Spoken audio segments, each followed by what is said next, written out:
Hey there, this is Andy Slawetsky. What's happening? We are joined today by Mike Marusic, President and CEO of Sharp. How are you today, Mike? Doing great, Andy. It's great to start a new year, I guess, is probably the highlight of today, right? Yep. Happy New Year. Happy New Year. We wanted to kick things off and have a nice, strong start to the year. I thought, who better to start this with than my friend Mike. Let's check in just sort of how's Sharp, just get this out of the way. What's happening with Sharp right now? And, with the COVID and everything, are people working and remotely? Has anyone back in the office yet? Where's everything? So, we've, like every other company, we're struggling with how to make this work the best as it can. And obviously, with the holidays, we decided to take a little step back. So we are only, using essential personnel in our offices right now. So all our offices are open.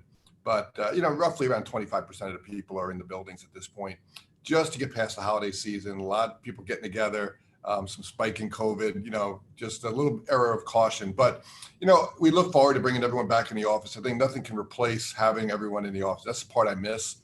Yeah, there was a couple of weeks ago, we had a bunch of people in, and you could just feel the vibe, and it was talking, it was joking.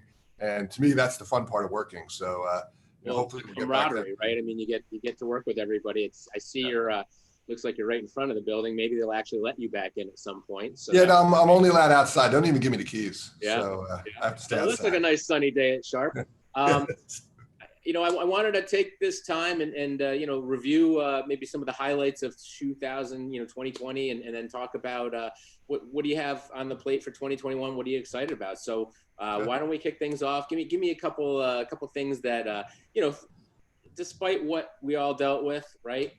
We're all still dealing with. What went well in 2020 for you guys? What were you excited about? What put a smile on your face for the year? Well, I think that, the big challenge was obviously just getting the business going again. And, what made me happy was just our results. It's a tough year. I mean, it's really hard to say, hey, we did great, when we actually were down. But, we have talked about it before. We were down this year, but significantly less than many of our competitors, which is a positive for us. But I think if I look at the highlight for the year, it's, companies have been talking about diversification for years. And the need to get into new categories, and nothing hit that harder home than this past year. And, what's exciting for me is how many dealers it's the amazing thing about the dealers. They can just jump right in. They know how to do it. And they got really aggressive in diversifying their business. So, for many manufacturers like Sharp, who are, have the copiers, it's a challenge, right? But it's great to see our dealers embrace the other things they can sell, the other things they can support their customers with. And to me, that's the highlight. It's now we're going to build upon that. Now, how do we, make it more part of our business? But I think the ability for everyone just to embrace a new way of business, that's the highlight. That to me is really going to be what stands out. And we look, 2-3 years from now, we're going to remember COVID year for what it was, 2020. But we're also going to remember that was a year where everything changed as far as our business models. And I think that's going to be exciting. Well, to your point, I mean, these guys are all entrepreneurs, Yep. Most of them are multi-million-dollar, some over $100 million, reseller community that we work with and you sell through.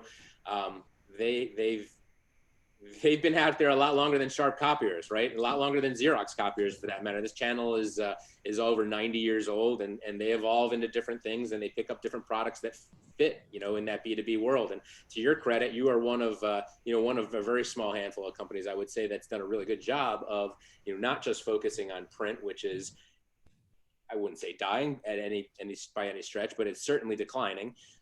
So at that point, where are we going to make up for that loss in print? And there are some natural places for us to evolve as an industry.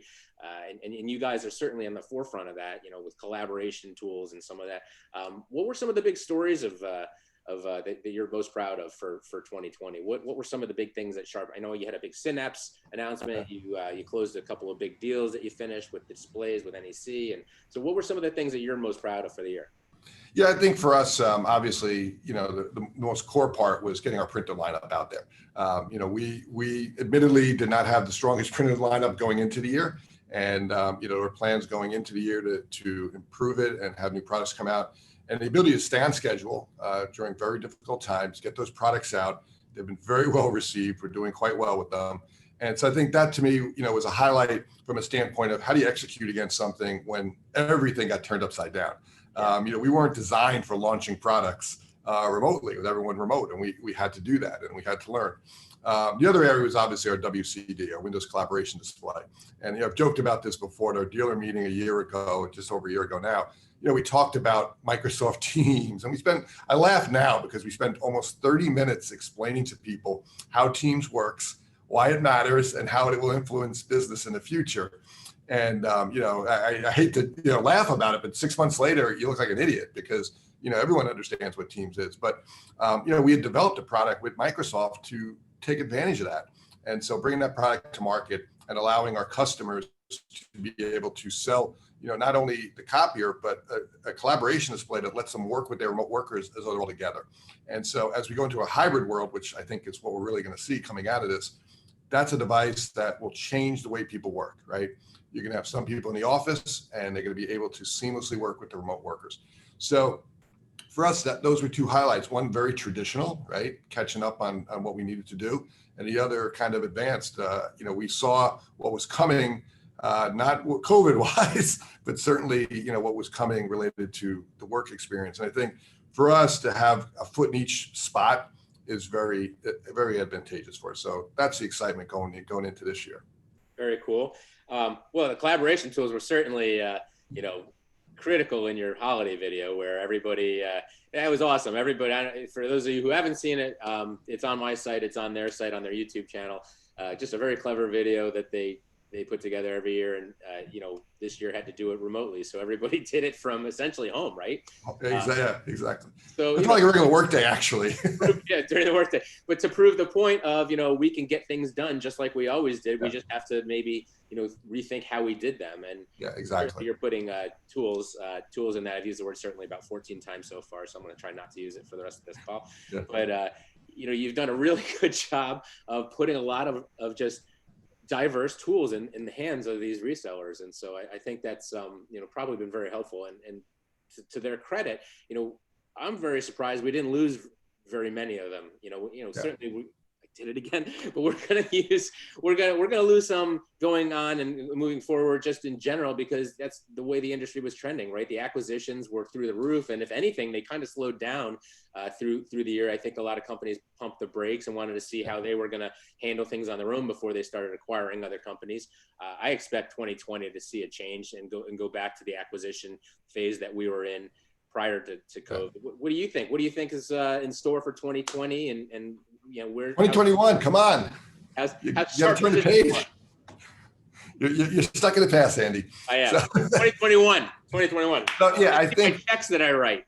I think that, I think you nailed it on the head. I mean, a lot of companies did pump the brakes on acquisitions, Sharp, one of them.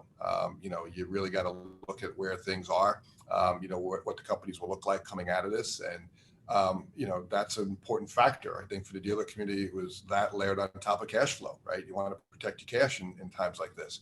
So I think that was a big part of it. But coming out of it, I do agree. There will be a time probably the second half of this year that we'll start seeing acquisitions resume. But more importantly, I think what you're really going to see is everybody adjusted. We talked about it earlier. I mean, we had dealers who, got into security or got into, we had some dealers doing welcome back kits, right? Selling all the tools necessary to go into an office again, cleaning supplies. So they can adjust. That's always been their trend. And I think going forward now, the ability to expand the workplace, you look at the remote worker as a negative and everyone goes, well, that could be in the office. I look at it as like twice the office. You have to support that. Yeah, many companies, there's some elements of this work from home that you got to pause on and say, okay, well, first off, most companies have leases, so they have the office space they have. So for the near future, they're going to have both an office and a remote space for their workers. That means that they more than likely will have double the work environment. Not entirely that, but they may share a laptop between the two places. But they're going to have double the printers. They're going to have another place for output. They're going to have needs for keyboards and remote management, and dealers who are in M&S, they're going to have that ability to, sell remote management of people's networks in their homes. And you got to. So I think bringing some flexibility into this. This is it's a tremendous opportunity. Yeah. And that's what I look at it like. I get that there's a challenge. There's no question of that. But if you look at what it really means, it's not going to flip a switch. most companies have long leases. I mean, the bigger the company, the longer the lease in a building. And so, you're going to not be able to just say, oh, everyone go remote and we're just going to leave the building empty. The building behind me, right? It's 75% empty right now. That isn't what is likely to happen. So there'll be people coming in, there'll be people going, and the ability to support remote workers is going to be the key for the coming year. And so for me, that's really what we're focused on, is how do we support our customers supporting the end user at their home. So I completely agree with that, right? I mean, you've got issues with security, you've got issues of connectivity and making sure these guys are able to dial in and stay as part of this network. We weren't prepared to do this 6-12 months ago, but going forward for the near future, a lot of companies out there are looking at that and how do we, maintain that, right? And even when people come back, and I do think people will start shifting back to the office, although, maybe not to the numbers that we had in the past, but they're going to come back. But you're still going to have to support this. I think a lot of people will, at least for the foreseeable future, they're going to have it in their head that I may need to support a home office, a remote worker at the drop of a hat, right? Like this generation will never forget this. So be prepared. And how do you prepare for that? Well, you've got to make sure that they've got the ability to work anywhere. And who better to support that than these resellers, these dealers of yours that are, already working with the customers, already setting up the workflows, already setting up the security, already making sure everything works right. And now you're just kind of extending their office. And so, they're all entrepreneurs. They're going to figure out how to make money. It's kind of incumbent upon you to give them the tools to do that. And I think you guys are one of the companies that do a pretty nice job of that. So 2021 should be, I think it's going to, I think there's a lot of pent up demand even on our regular business. I mean, every company put a pause. If you have 20% of your people, 25% of your people in the office, you're probably not going to renew that copier lease right now. And, we see a lot of people going evergreen on their leases saying, hey, we'll just, we'll look at this in a couple of months. Yeah. So there's some pent up demand. There's also, that initial surge we had back in, in April where everyone went home. You had IT, the IT departments of businesses just saying, okay, just go home, just, grab your laptop and go home. And there really wasn't time to think through what does that mean? And then you're just trying to, keep the business going. And now you're in that phase where people are thinking, okay, how do we reevaluate this? How do we support both? Yeah. And I think that's where, the copier channel has the advantage because you're the trusted advisor. You're the ones who are in there regularly. And, a VAR is kind of a transactional sale in many cases. But as you talked about, you're involved in workflow, you're involved in connected to their back office. So I think coming in there with a solution is going to be the big opportunity. And the dealers are going to get it. And I think selling, I'm excited for us because obviously we have the Dynabook laptops. We have the Windows collaboration displays. We have the MFPs and printers. So we touch all those areas. And I think that's going to be what I'd like to bring to our Sharp dealers is the ability to sell. And I'd love for them to sell Sharp. But I appreciate the fact that they might sell something else, but sell something, right? Yeah. And that's really going to be the key in this coming year. Are they selling the Dynabooks? Are those? How's that been going? That must have been a hot ticket. Yeah. Do you have a bunch of dealers on board with that? We have great success with the Dynabooks. We unfortunately when everyone went home, this caught the whole industry off guard, and we were short on product just like everybody else in the industry. And so it was one of those catch-22s. We get a lot of calls from dealers saying, hey, I can't get a hold of the this brand. I don't want to name brands. We'd love to do the Dynabook now. I'm like, yeah, there's a reason you're calling me. We're all out. Yeah. But I think we've caught up obviously, and now it's becoming a key part of our business. We do in the millions of dollars and every month. I mean, it's becoming a core of our business. And I think that's an advantage that, just having that one-stop, shopping spree where you can buy the Dynabooks, you can buy, the printers, you can buy the MFP, you can buy a Windows collaboration display. You have Synapse bringing it all together. And I think, we talked about this for years. I mean, I hate that, we're being shown to be correct now in such an environment. But we talked about this for the last 5 years. We talked about the fact that, bringing the software together, having all the pieces. We talked about the Foxconn advantage, having, a seat at the table with all these technologies. And now it's becoming a core advantage for Sharp because we can offer it to our dealers. We can have one solution. We have all the drivers for everything. We can make Synapse make everything work seamlessly. And I think that's the advantage that we want to take advantage of going forward in 2021.